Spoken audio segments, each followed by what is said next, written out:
tutorial, we're going to be looking at automation clips and audio envelope clips. The information in this tutorial also applies to the operation of envelopes in the Citrus Generator plugin. Automation clips reside in the playlist window. Each automation clip will have its own channel in the step sequencer. This channel acts as a placeholder to access the channel settings for the automation clip. Creating an automation clip is as simple as right-clicking a parameter control and selecting Create Automation Clip.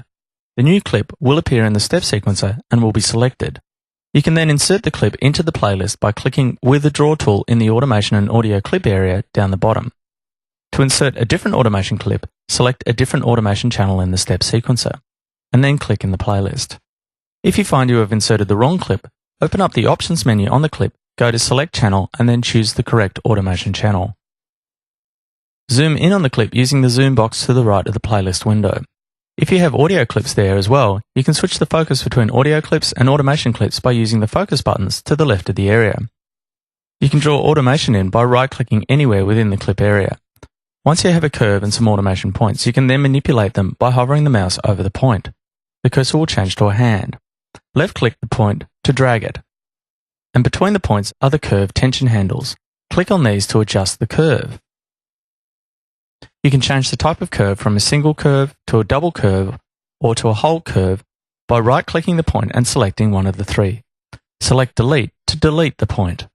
A single curve is the standard default curve that can be shaped concave through to straight through to convex by clicking and dragging on the curve tension handle. A double curve is like an S-curve. Clicking and dragging the curve tension handle will alter the direction of the S. A hold curve creates a stepped curve where a value will be held for a period of time. Under the focus switches are the step and slide switches. Selecting step will allow you to paint in curves with the left mouse button.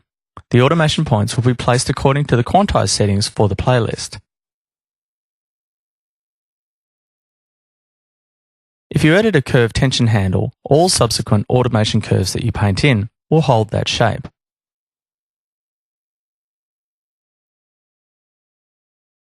While in step mode, you can quickly switch to drawing hold curves by holding down the Shift key. And you can delete curves either by using the right mouse button or by holding the Alt key while you click and drag with the left mouse button. Next to the step switch is the slide switch. Activate this when you want to change the timing of an automation point as well as shift all the points that lie to the right of the edited point.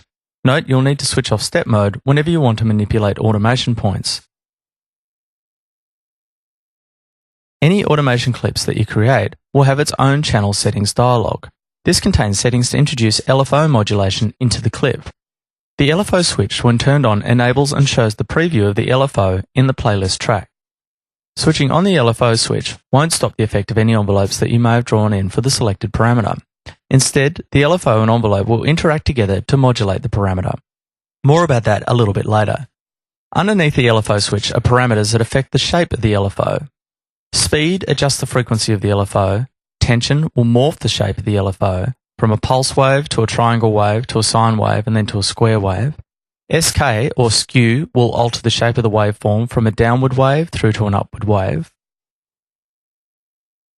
PW will vary the pulse width of the waveform, and level will alter the overall amplitude of the waveform. When you have the LFO active, you can also draw in an envelope that controls the modulation depth of the waveform.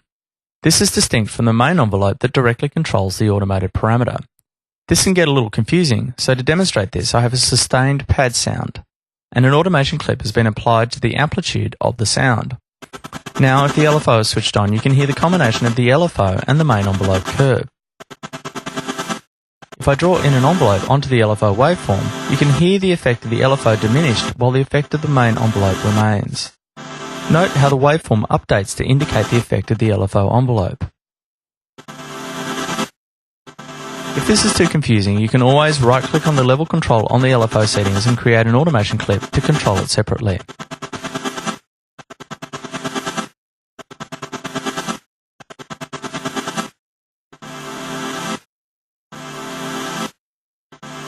At the bottom of the LFO settings is the multiply button. This controls whether the LFO and main envelope values will be simply added together or whether they will be multiplied together. When the values are added, the LFO is simply offsetting the main envelope. When they are multiplied, the LFO is acting more as an amplitude modulator to the main envelope. If you have any audio clips in the playlist, you can edit pan and volume settings directly on the clip. Open the Audio Clips options menu, go to Automate and select either panning or volume. An automation clip will automatically be placed into the Automation Clips group corresponding with the selected parameter. To open the other parameter's automation envelope, press the Audio Focus button and select the parameter.